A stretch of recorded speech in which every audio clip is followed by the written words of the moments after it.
And we're live. Welcome back, everyone. I'm reporting here from Israel. Daniel, he's in the US. If in case an alarm will start happening, I'm going to have to run to the bomb shelter, to the bunker. So forgive me, but let's hope that we might be able to finish the update. We want to give you right now a quick rundown of the war between Israel and Iran, and also the updates, what's happening right now from Israel, from the US, and from the front line. To those of you who don't know, Israel have initiated a strike, a preemptive strike on Iran, because Iran was very close to start developing the nuclear warheads and the nuclear program. Meanwhile, they kept saying that, death to America, death to Israel, and Israel could not allow that to happen. So in a brilliant hybrid operation that will be studied in war academies for generations to come, Israel have sent Mossad agents ahead of the force to go inside Iran and start building drones factories inside Iran. Not like Ukraine, where they built it and smuggled it into Russia. They decided it would be easier to build it over there. So with the help of special forces, special agents, they went and they started building in Iran. And when the time came, Israel went with their air force, but not before the intelligence in Israel cyber and went and basically sabotaged many of the launchers. Iran used to have more than 1,000 big ballistic rockets, missiles, aiming at Israel with just one press of a button. So Israel knew that if they will be detected flying there, we're going to have 1,000 of these missiles running and flying towards Israel. And we've seen the capability of the damage that they can do here. So in a brilliant move, the Mossad apparently, or the intelligence, fabricated a false call for an emergency meeting of all the head commanders of the missile, ballistic defense, air force defense, and assault of Iran, and they all ran to a designated bunker where they should be meeting. And once they were there, Israel struck and eliminated them all. So there was actually no one ready to press the button and says launch the missile to Israel. For more than 24 hours almost, no one was there. And later on, they were able to start maybe sending, 100 to 150, I think 120 rockets with 3 barrages. That's when me and Daniel, by the way, jumped out of beds and came to give you the live. Yeah. And I remember when we were talking that first night, right, as it was happening, we were saying, like, hey, the fact that there hasn't been a barrage immediately in response, that's what happens when you have a top heavy command, meaning that the lower units don't have autonomy. They can't just operate. A command to fire has to come all the way from the top. So by the fact that Israel immediately decapitated the top, basically everybody is scrambling and nobody can respond properly, which is why it took them how long was it, a day until they actually launched their first retaliatory Yeah, strikes? something like a Yeah. day. And even since then, they've been barely scrambling, trying to launch something at Israel. Further, the Mossad was roaming really almost inside Iran hunting these launchers. It's much better to take down a launcher than a missile. You take down the launcher, they can't launch the missile. Once it's in the air, some of them can go really fast, ultrasonic. So it's going to be very, very hard to get them. And they were going around and assassinating more commanders and officers and scientists that are involved in the Islamic Republic regime of Iran, destroying their entire command system. I think right now, from what I've heard, Khomeini is basically sitting there alone. They took out his right hand, his left hand, his Air Force commander, his intelligence officer, the guy that was in charge of torturing the Iranian people to get information from them. Everybody, they just took them out, and they're still taking them out. And very fast, Israel established air dominance over Iran. And Yeah. I actually remember that hearing from you when you were in Afghanistan. You were explaining to me when do helicopters operate and when do fighter jets. Mhm. And you were telling me that once a nation control the air, you basically won the battle. Yeah, no, absolutely. I mean, helicopters have no business in air-to-air fights. Let's be clear about that. For all intents and purposes, a helicopter is a Humvee when it comes to air battles. All right, you don't want your helicopters anywhere in the area. Now, how quickly Israel managed to take control of the airspace above Tehran is insane. Pretty much when you're watching any videos right now above Tehran and you see their air defense in action, you see guns. Those guns are, this isn't World War II. That just means their advanced systems were either taken out, incapacitated, or neutralized in other ways. There were reports that Israel managed to infiltrate the command and control network. Because when you're talking about air defense, okay, you're going to have missile batteries, the large missile batteries scattered around the country with a large radar facility in their own network. And then you have the independent systems when you see mobile systems, right? They'll have a small radar on top of them, but they're relatively short, medium range. Israel managed to take out the long range stuff, which is why they went in there. They had basically superiority, and then started picking off all the independent individual systems. So absolutely beautiful operation. Now, when you're talking about the infiltration, apparently Israel set up these spike launchers, the Spike missile, which is a very, very good missile, which the U.S. is looking at purchasing, by the way. Looks like a very good system. They set them And they up were in the remotely desert. operated, right? Yeah, yeah, set them up in the desert with special operations in Mossad. They had them there for remote operation, and basically you walked away. And then when it was time, they launched those. Now, all the air defense that was available to Iran is ineffective, is irrelevant when it comes to this, right? Israel had drones and spike missiles, so all these go below air defense, or the missiles are below air defense detection. And I'm sure the drones that were used had them fly low level. So suddenly you have strikes happening without even any warning, let alone jets coming, because jets you're going to see coming. Now, whether you can respond to them is another matter, right? Just absolutely beautiful. Yeah, I think Bibi Netanyahu said that this operation is basically like the pager operation against Hezbollah, only on steroids. It's funny because it took Israel less time to defeat or dismantle, you want to call it, the Islamic Republic of Iran, than it took them to dismantle Hezbollah. And Iran is, and I think they have more than 800,000 fighters. It's a big army. It's the second largest military in the Middle East after Turkey in terms of numbers and vehicles, aircraft, and I don't know what.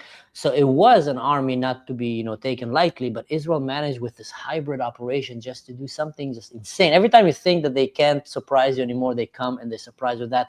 Thank you so much, APAC. I hope everyone here lives to tell his grandchildren about these events. Absolutely, man. We're witnessing history in the making. Yeah, I think there's that old Chinese proverb, I think, a curse. May you live in interesting times. So sadly, we're living in interesting times right now. But on the other hand, as you say, there's going to be some stories for the grandkids. Yeah, there is actually. I've just saw the former, exiled president of Iran, or one of the leaders, that went right now in a speech and started talking about, that's it. The Islamic Republic of Iran is done. They're dead, and telling the people of Iran not to be afraid. There is already people in Iran that are going in the streets and starting to chant right now, "Death to Khomeini," and welcoming maybe what will be the future that they've been waiting for. Yeah, we got this. This comment from Sirhi, talking to the people of Iran. Yeah, absolutely. Please, people of Iran, the West, the world, the free world wants to help you. We don't want Iran under this regime. We know the people of Iran are not the ones that want this war. It's the regime, and right now the regime is being dismantled. This is the time.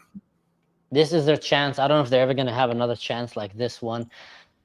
It's and I already apologize every time that I just say the word Iran, is just because in Israel we use Iran, and I just talk really fast. When I'm talking about the enemy, I'm talking about the Islamic Republic of Iran. I have so many amazing Iranian friends that I love and I cherish, and I actually am very impressed by every single one of them.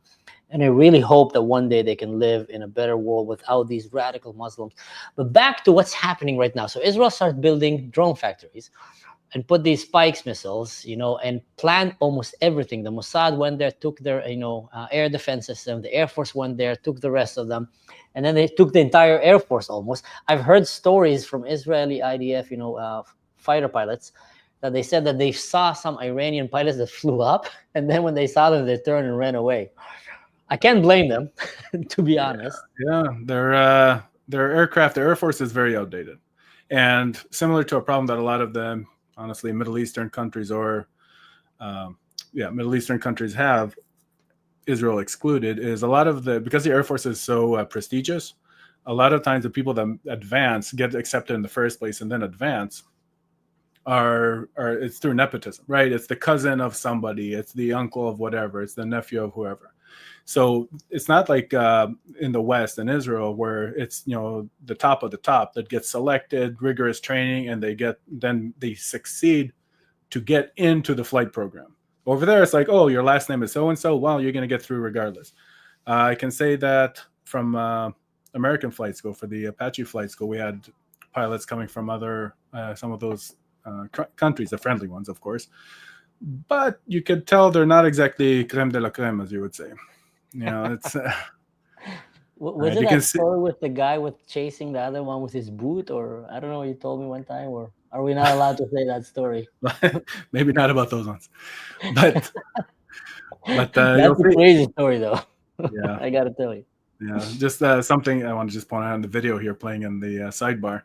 Right? You see when you see those intercepts when they're exoatmospheric, meaning outside the atmosphere, because that's the trajectory a ballistic missile takes. Right? That's why they get so fast. They effectively go up to space and come back down. That's why the high velocity, they come in hypersonic, extremely difficult to intercept. What you want to do is catch them at the top of the arc, is what you're seeing in the video. So those explosions are in space right now. That's what I thought when I saw it. I thought that was in space. I think one of my friends in Israel, Paula, she sent me a video and I was like, what is that? She said, yeah, I think it exploded in space. So thank you so Mhm. much, Michelle Fernandez. Snacks for the shelter. Shalom from Florida. I'm going to buy snacks in the shelter and I'm going to put them in my next live. Someone here asked me, how is Batya doing? So Batya had a little bit of stress today when we were running to the bunker. Not stress. She's very fit and she's very cool, but she didn't even see it happening. Once we got there, she felt like she needs to sit down and relax, and just got dizzy and had some kind of a, I don't know if we call it anxiety attack. She seemed very calm, but she felt that something is going on. So Batya is doing fine right now. Andy and me, we went later on and we made sure she have good food, good rest, and now she's doing very good. She just recharged her powers. By the way, whoever doesn't know, I'm in Israel right now, and happened to be that I need to run to the bomb shelters here twice, 3 times a day. Although lately, every time we hear that there's, the way that people in Israel know when to run is either they see the hits, missiles launchers flying over, and then all the friends in the Telegram says, okay, something is coming toward Israel. And then later on, we get the alarm from the government that is saying, okay, something is coming your way. And then we run to the bomb shelters.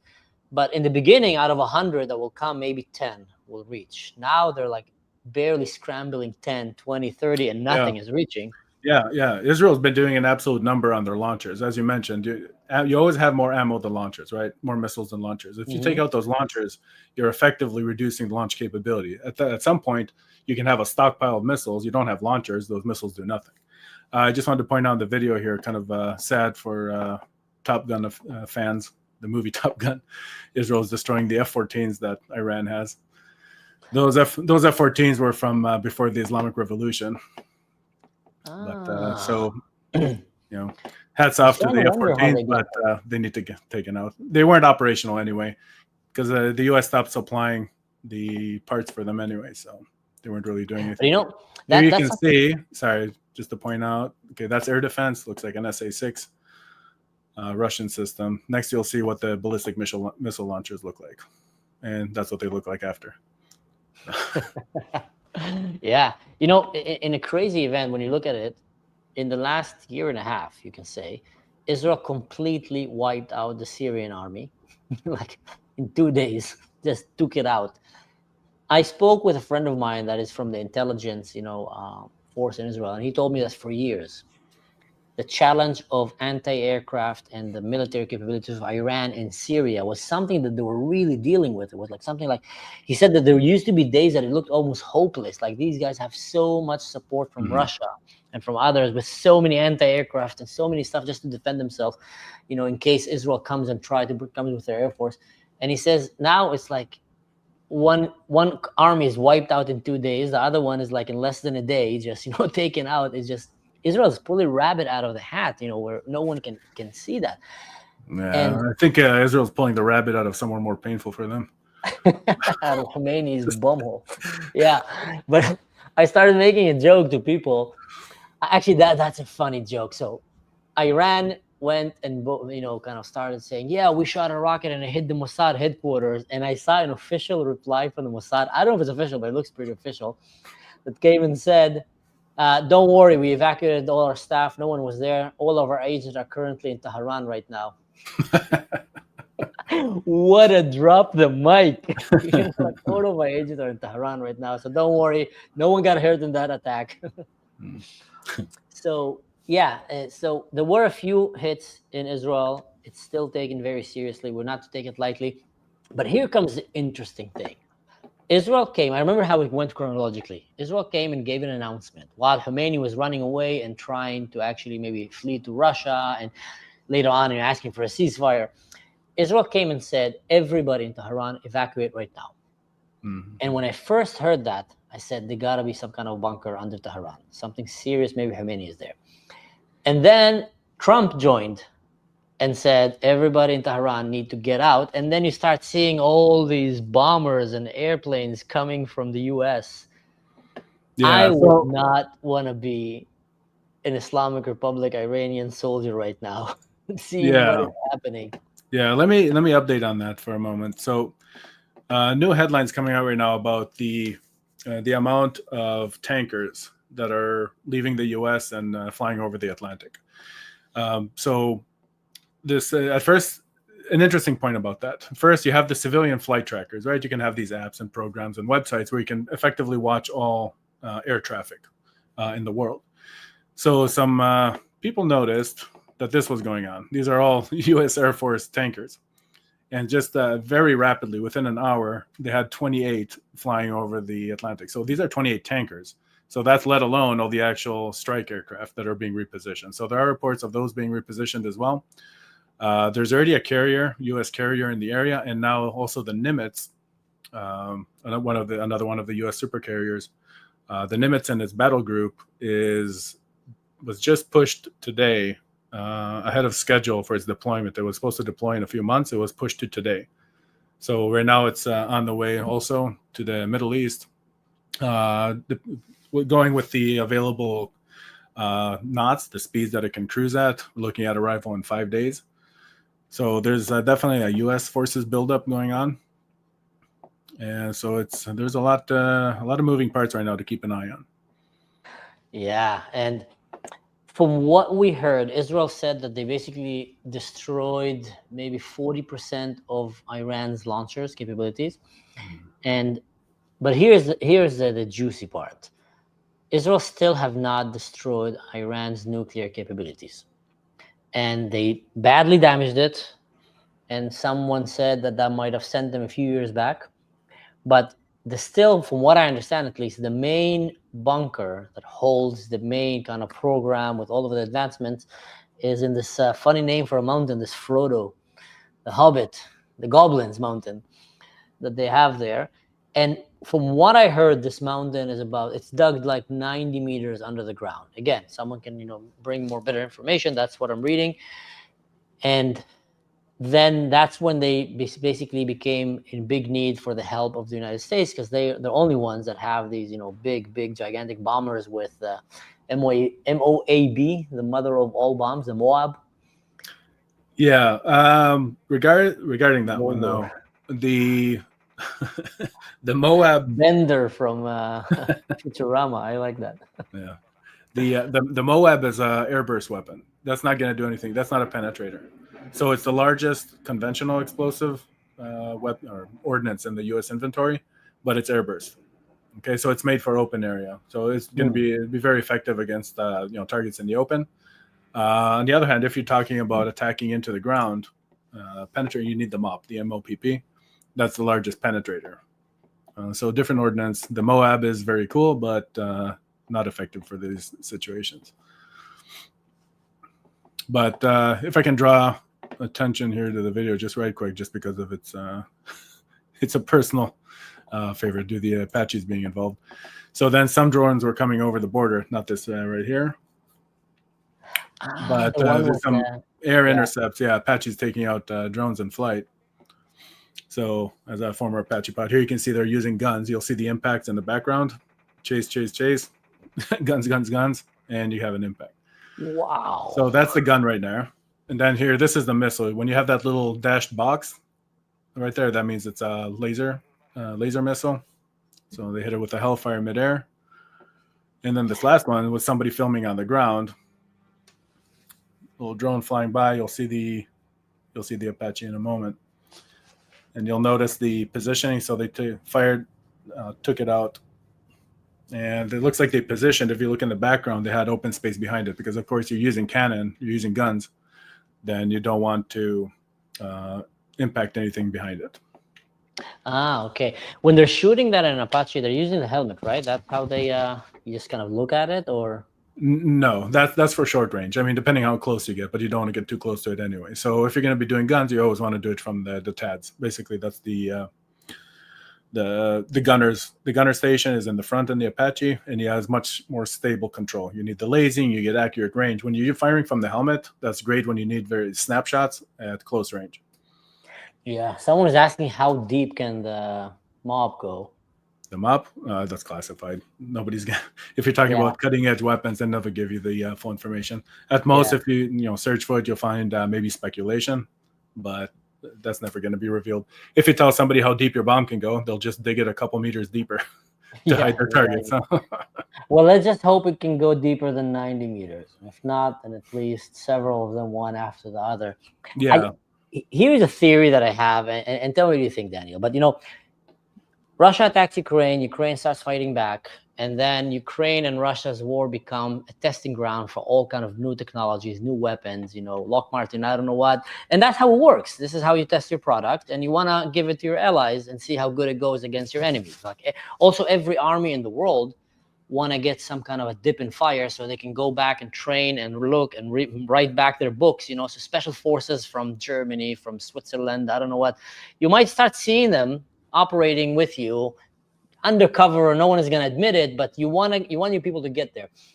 But technology mostly is something very big. I think that in this war in Iran right now, we're going to start seeing some crazy AI innovation. We're going to start seeing some killer robot dogs running in the streets, chasing Iranians there with some sound boosters. I mean, people might think it crazy. I don't care. I think we're no, going to start seeing that happen. the tech is there. I don't think the war is not at that stage yet. I don't think that right now you're talking that's borderline ground war. And of course, we know Israel and Iran they have countries in between them. So for those that are bad at geography or went to an American public school, Iran and Israel do not share a border.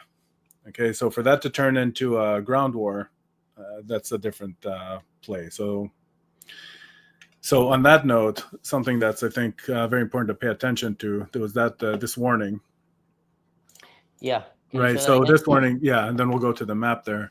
So there's chatter about Iran using its proxies to they're setting up for a cross-border attack that's coming in from Jordan, Syria, and this is my speculation, possibly Lebanon. Remember that when Israel started this, it became very weird, where the maybe weird. Hezbollah said they're not going to get involved in this fight, which is odd because normally Hezbollah is absolutely Iran's puppet, and they'll do what they ask. So I don't know why Hezbollah decided not to be involved in this at all. However, it could tie into all this chatter about cross-border infiltration coming in across. Because if they come in from the north, right, from Lebanon, come in from Syria, and infiltrate from the Jordanian border, that's a lot of ground to cover for Israel. So here's for those that are geographically challenged. What you're saying here is I've been hearing that from my Syrian sources. All kind of, mujahideen and fighter factions, warrior factions from Iraq and Iran that are Shia have decided they're going to march towards Israel and attack Israel themselves. Yeah. They went, as you can see in the map here, and Jolani sent his convoy to stop them because they're Sunni. It's funny how all the enemies of Israel now are cheering for Israel because Israel is kicking ass their other enemy. Yeah. But what happened is these soldiers are way more trained than the militias, jihadists, ISIS of Jolani, and they just literally obliterated them. So they managed to enter Syria. Now, look something very interesting here. If you see the green El Suwaida down there, where the red arrow moves, that is the Druze region. That is the Druze mountain, and right after there's Israel. There's Dara, the Bedouin, and there's the yellow one is another Druze area, but this one is already under the IDF. So undoubtedly, they're going to have to reach the Druze area, and they're going to end up fighting the Druze because they hate the Druze, and the Druze are going to fight them back, and then they're going to try to attack Israel from there.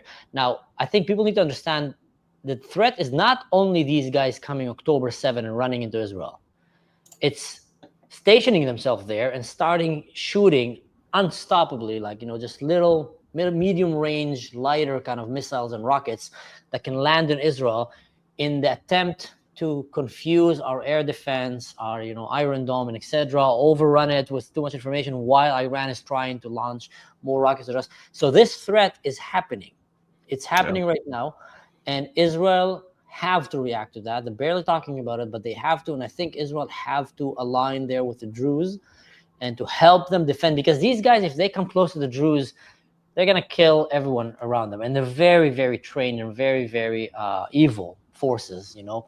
So that's something very concerning that is happening there. Yeah, no, absolutely. I mean, if you're talking about the goal would be saturation, right? If you have multiples of small squads that are getting through a border simultaneously, doesn't matter how good your military is, and Israel, of course, is top tier in the world. It doesn't matter who you are, right? At some point, there's a saturation.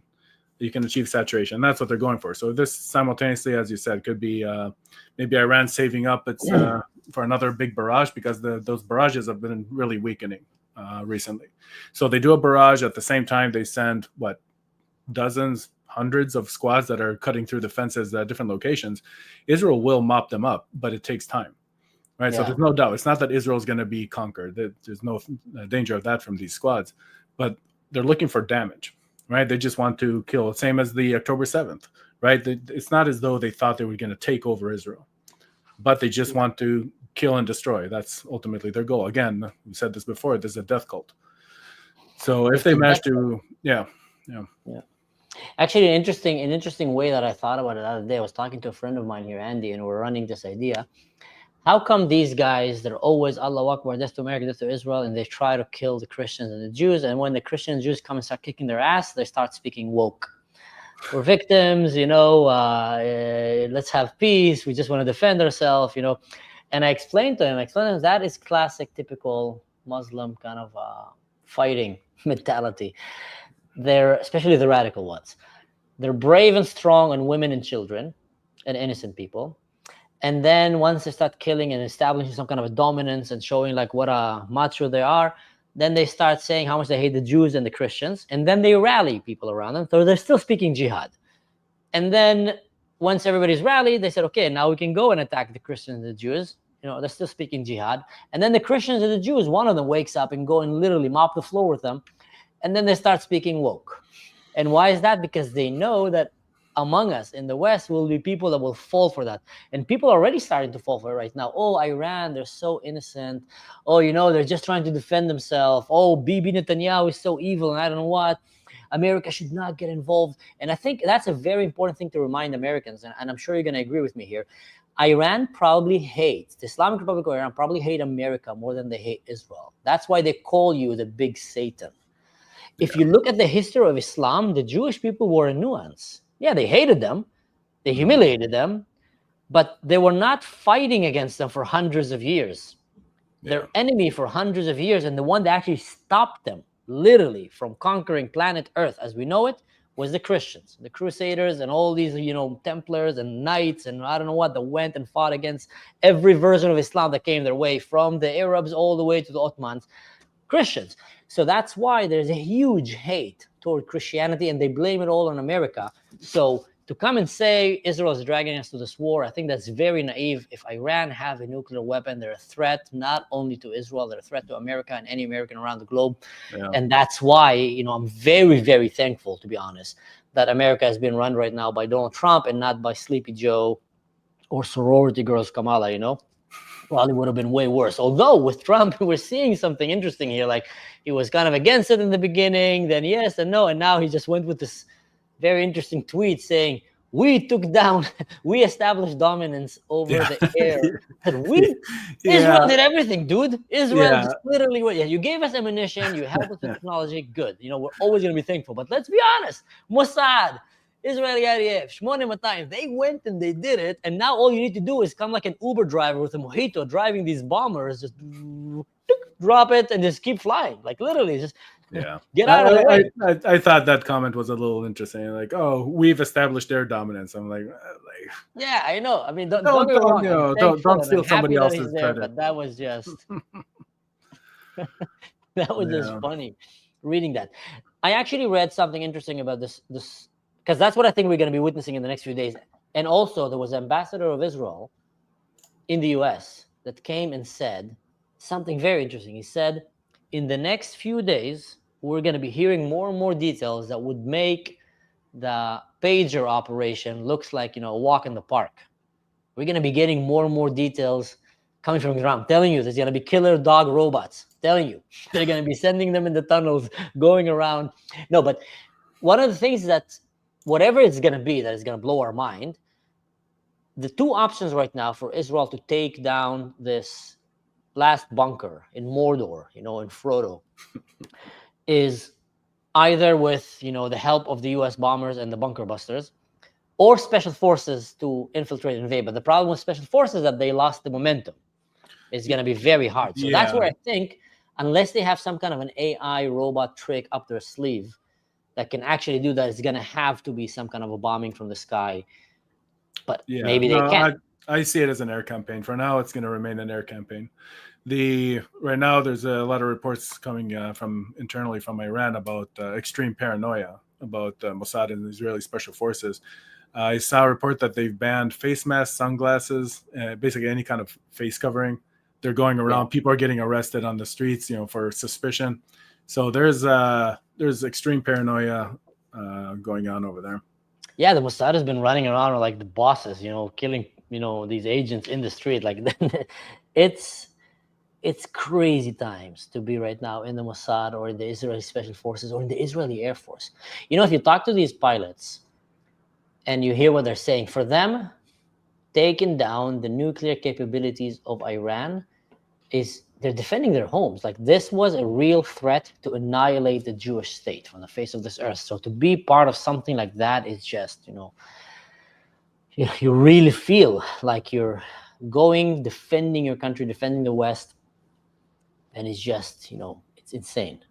Yeah, I mean this who it was um, the Chancellor of Germany, Merz, right?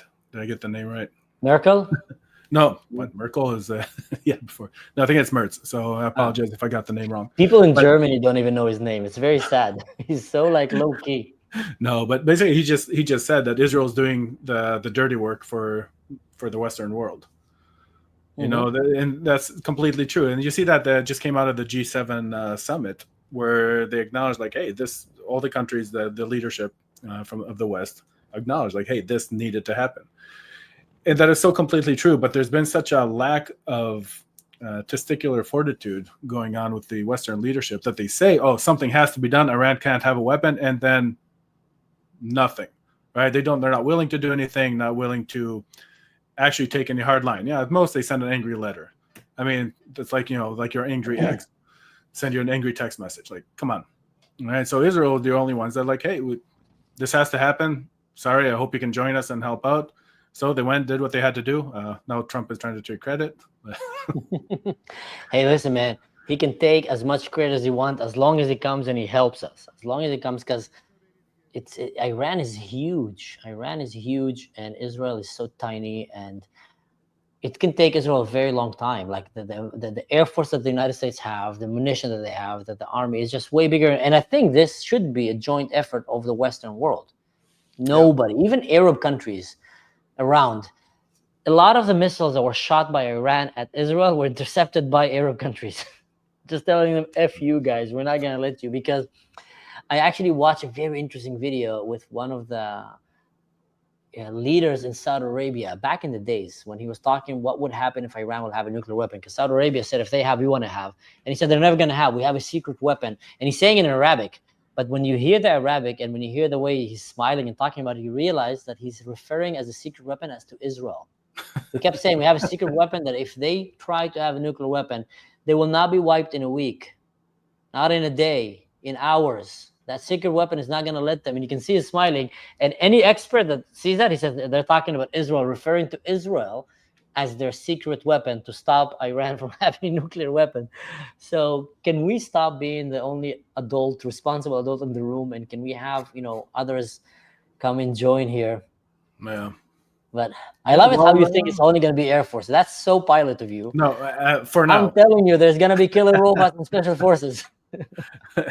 All right. Skynet next week. No, but I mean, right now, the reason I say that is what are you going to do with special forces? The security, the place is a complete hornet's nest. Do you really want to send your people into that? No, you don't. But if you can't take it from the Air Force, No, but again, you don't need to take it. You need to destroy it. Yeah, but What if is it's a special really, forces going to carry? A couple blocks of C4? That's no, all you're I'm gonna saying. not only you're gonna bring like heavy guns to go inside, not a team of special forces, but I'm talking like invade the bunker, with fighters. I mean, Hey, if you can't take it and destroy it, if it's really deep in the mountain. yeah. Well, hey, I think that would make a great movie. We'll see what they do. On the other hand, to be fair, Israel's been pulling off what Mission Impossible 1 through 7 so far. Yeah, So I mean, what's gonna be next? Telling you, killer robots. That's what's gonna be next. The Iranians are gonna be running and shitting their pants. yeah, It's killer robots. Actually, did you see the video of Iran, of Israel, taking down the TV station of Iran where they spread their yeah, propaganda? yeah. That was Sorry, let insane. me interrupt you for a second. Just in the video playing right now, do you see the change in the smoke trail?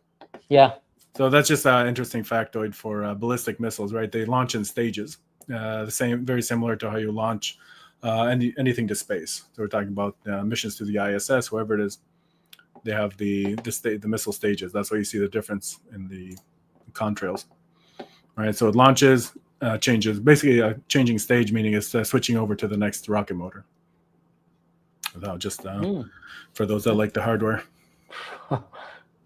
Man, that looks so sci-fi. Yeah, and of course, the reason they come in, for those not tracking, when the missiles are coming in and they're so bright, right? They look like a fireball coming in. That's not the at that point. It's not even thrusters anymore. It's not rocket motors. It's the heat from the reentry, right? If you watched Apollo 13, whatever, any space reentry, everything starts burning on the outside. Those things have heat shields. So what you're seeing is the heat shield ablating. Yeah, I've seen some of them that landed here in Israel, not too far from me actually. I don't want to say too much information, but like we really heard the explosion, and then later on we saw the video. It's just, Yeah, I heard that you're a priority target for the Ayatollah. yeah, I'm a So priority target for let's not everyone say right where now. you are. Since I laughed about Khomeini wearing the brown pants and the His- brown his- brown robe, and then I added, it was like on the spot. I even added, what's funny? His name is Khomeini, which is in Hebrew means like brownie. So I guess it's very convenient that the guy who's wearing the brown suit, just so nobody can see him shitting his pants when the Mossad is chasing him, is also named Brownie. Him and Nasrallah. I mean, that's why they wear this. So yeah, maybe I became a target and they're trying to target me. But to those, there is people saying around the world that Israel is losing the war. I've talked to some jihadists in the internet. I like to troll them because they try to troll everyone else, and they're like convinced that Iran is winning and that Israel is desolated. And they're showing these like fake AI videos. Guys, I'm living here in Israel. I'm here in Tel Aviv. I went today and I had a really yummy schnitzel. I played Nintendo Switch with my friends, and we ran to a bomb shelter and went back. There's people in the beach here running with Speedos. It's the gay parade in Tel Aviv, so there's a lot of guys with Speedos running in the beach. So Israel, yes, it's at war, but we're not losing this war, and it's not like what's happening to these radicals over there in Iran. That is just a bluff. And whenever they get desperate, the more they start lying. yeah. Thank you, Hashtag Brian. Zal. No, it's funny if people are saying Israel is losing the war. You know who disagrees with that Israel is losing the war? The leadership in Tehran. Yeah. Right. There were reports of them reaching out now through Russia and through other intermediaries, trying to say like, "Oh, hey, we might be willing to talk about this again now. Can you please make them stop hurting us?" Was my interpretation of the message. Yeah. No, like I said, they're starting speaking woke. They started by speaking jihadists and all brave and this, and now they're like, yeah, we're the victims. Yeah. Stop the aggressors. Yeah. One of Here's a the quick. reasons that I think America should help and the West should help, because if we don't topple the Islamic regime of Iran right now, then we're just going to create another terrorist organization on steroids. Yes, the entire leadership is gone, but the rest, there's like hundreds of thousands of fighters are going to run. Some of them are going to detach and run away. Some are going to stay, and they're going to they have a lot of ammunition. They still have a lot of equipment. They're just going to start behaving like a Hezbollah and other terrorist organization. And then Iran is going to become an extremely failing country with lots of jihadists in it. And the people of Iran, again, are going to be robbed from their dream to make this country a beautiful country. and we are not going to be out of this mud for a very long time. Yes, no nuclear weapon, but we're still going to be stuck with these guys. So I really think, don't kick the bucket down the road. Someone needs to go and finish the job. And Israel just gave them the best gift in the world. Just literally made the impossible look possible in such a classy, crazy way. So they need to go and press around them. And I really Yeah. hope. I think the only way that that can materialize really is that there needs to be leadership, right? There's a lot of grassroots in Iran, people that don't want that regime. They want their freedom back, but there needs to be a unifying movement, right? Because if they want support from the West, from the U.S. and Israel, they will get it. But you need somebody to be there to receive that support, right? The Iranians on the ground that they want peace, they want a good life, they're not interested in this theocratic regime. They need that support. So Israel, the West, is absolutely ready to support, but there needs to be somebody to receive it. Now, if that can be pulled off, that would be amazing. Because right now, the leadership in Iran is in shambles. Right, there are some reports of them getting ready to flee. So, I mean, if there's a time, now's the time. You're muted, or your microphone died. One of the two. And that's the story of my life. I was talking for and like that was 1 minute. the meaning of life. Yeah, and that's the secret that I've learned from my service. So yeah, I don't know if anyone else here have any more questions, guys. Show the story about the pizza. You gotta show the story about the Oh, pizza. yeah. Okay, this is just a funny little tidbit. So there's a thing called the Pentagon Pizza Index. For those not familiar with it, what it is, all the pizzerias around the Pentagon, whenever something big is about to go down, of course, the people at the Pentagon stay in their offices. So this is actually tracked, as you can see, one of the different accounts that follow it. If there's a sudden spike in delivery orders from the pizzerias around the Pentagon, something big is going down. So if you want the best intel you can get into Pentagon activity, simply look at the pizzerias around the Pentagon. It's kind of this is almost from a spy movie where they'd say it and you say like, oh, that's kind of funny. Then you realize it's actually true. It's like 3.2 million views on Reddit. And I think people should have like the stock market in one hand, and they should have the pizza delivery to the Pentagon in one hand, and they can like go, okay, let's buy, invest, sell, all these stuff. That's crazy, but it's true. When you first showed me that, I immediately said, yeah, that's probably it. They're just all no, I've seen it. I've seen it over the last few years, but I just wanted to share it right here because it's just such a one of those funny things that you would think would be made up for a movie, but it's true. If I were in charge of the Pentagon, here's a tip for Pete Hegseth. Have a pizzeria inside the Pentagon so they don't need to order out. I mean, if the bad guys know something's coming just because pizzas are getting delivered from Domino's, you might want to rethink your OPSEC. Or start, ordering too many pizzas just to confuse your enemies. Yeah. Actually, that happened to me one time when I was working on cruise lines, and we were the only cruise ship in the world that was sailing out of Singapore, and the entire industry was looking at that one ship because they wanted to see if that can work during the pandemic. So Singapore made this like cruises to nowhere where you sail to the middle of the ocean and come back. And the same people are in it. And if there's one indication of corona, they stop the whole ship and they lock everybody down. And there was one indication of corona, so they stopped the whole ship and the whole government of Singapore. And we're the only ship in the planet, that was cruising.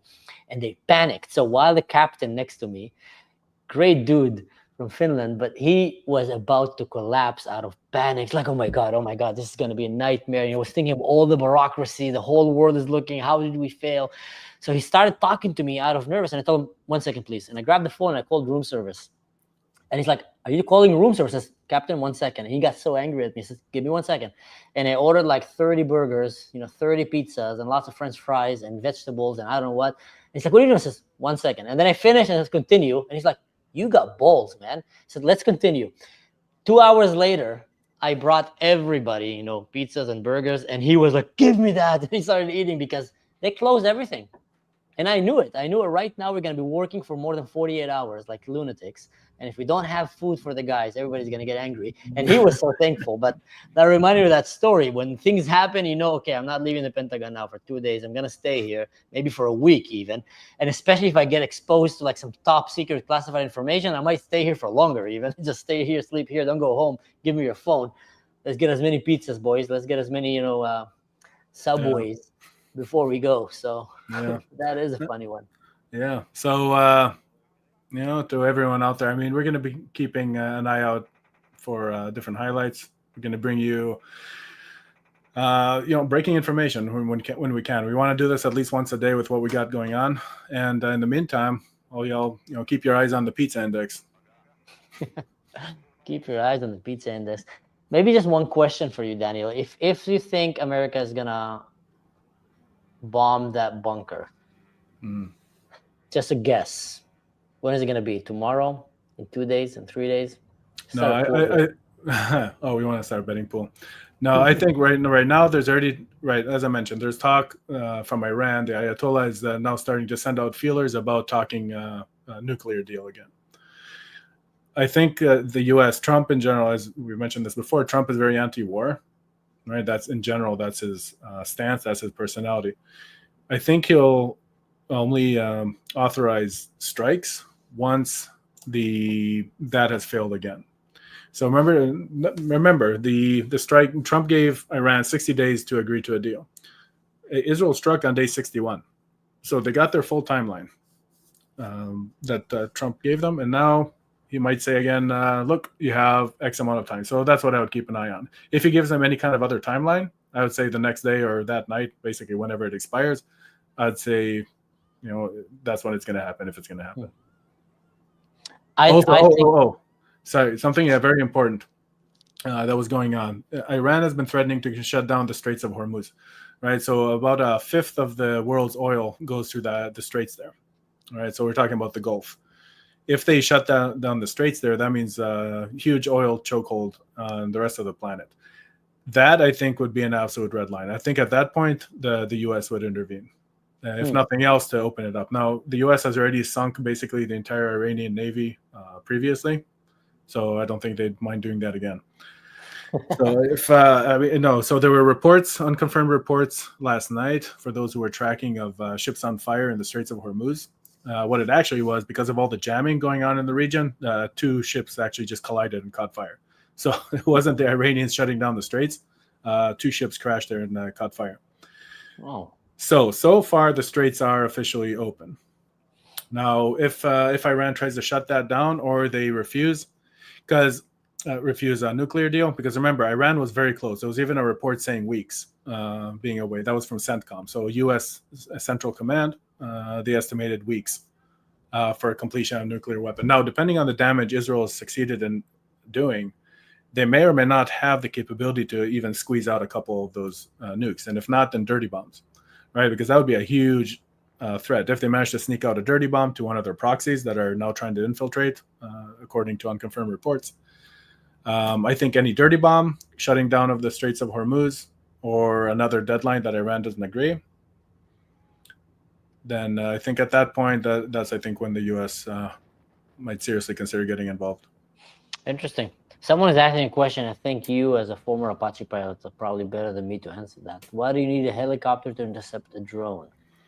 Well, it could be covering a gap. Depends on the altitude of the drone. So, for example, some of those drones, you can see from that video, the drone was flying low, right? So that's when you're flying low, you get a lot of ground clutter on radar systems. So it might not be sufficient of a radar signature for an interceptor missile to take it out. And traditionally, what you do when you have with the Apaches, with aircraft, you keep them on combat air patrol. You keep them in the air. Right, so they get routed. Hey, we have radar contact, intermittent, unable to get a lock. We need you to get over there. Those drones are so slow that, as you can see, if a helicopter can catch up to something, it's slow.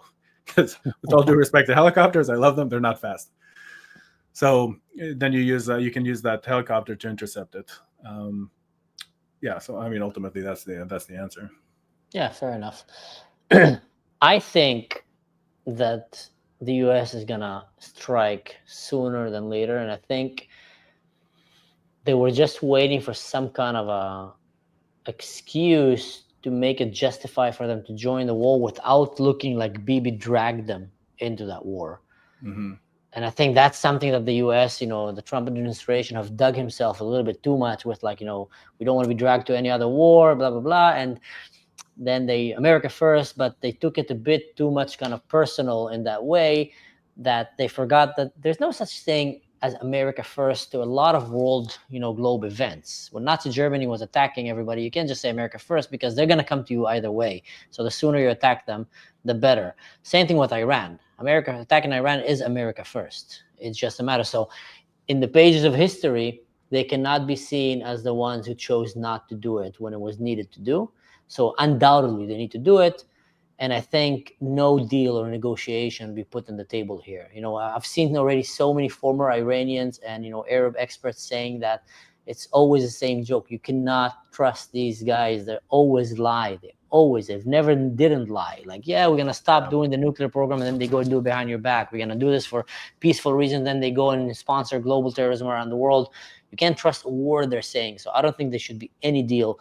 And Trump, I don't think, should even look to any deal. They should just go and drop it on them and drop it again and again and just collapse that regime. And I hope that, they got the hint. Yeah. That's Well, my. look.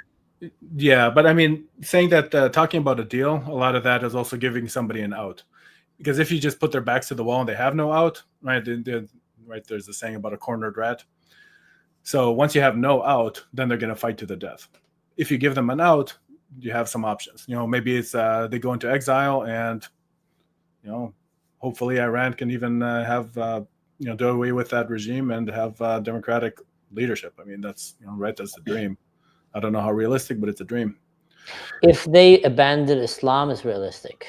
If they choose to become a Not secular country, not even Islam. I mean, there's plenty of peaceful Muslims. You see, there's countries all over the world that are, even if not majority, but you see Muslim populations. That it's not the issue. It's the Islamism, right? It's the radical Islam. mm-hmm. So it's like, look, every religion has gone through a time where they were not exactly the nicest bunch. The problem is, well, the thing is that they've gone past it, right? Christianity, Judaism, even there were a lot of very, very strict rules, but it evolved, it moved forward. The problem with Islam, it keeps getting dragged back by the fundamentalists into the worst form of it. I mean, if you could have a movement to de-radicalize, I mean, I think really that's maybe the most Yeah, realistic. no, but that's what I'm saying. That's what I'm saying. If it stays Islam, at least to me, it's not going to work, because I think there's not a single story, a successful story, where a Muslim country that was under an evil, radical jihadist regime got freed and became better. They always collapse and get worse because they get the worst out of Islam out of it. Now, yes, you have exception stories like, Saudi Arabia in some ways and the Emirates, but they're very, very unique. Very unique. Yeah, Iran, they're not Iran's doing very exactly, good.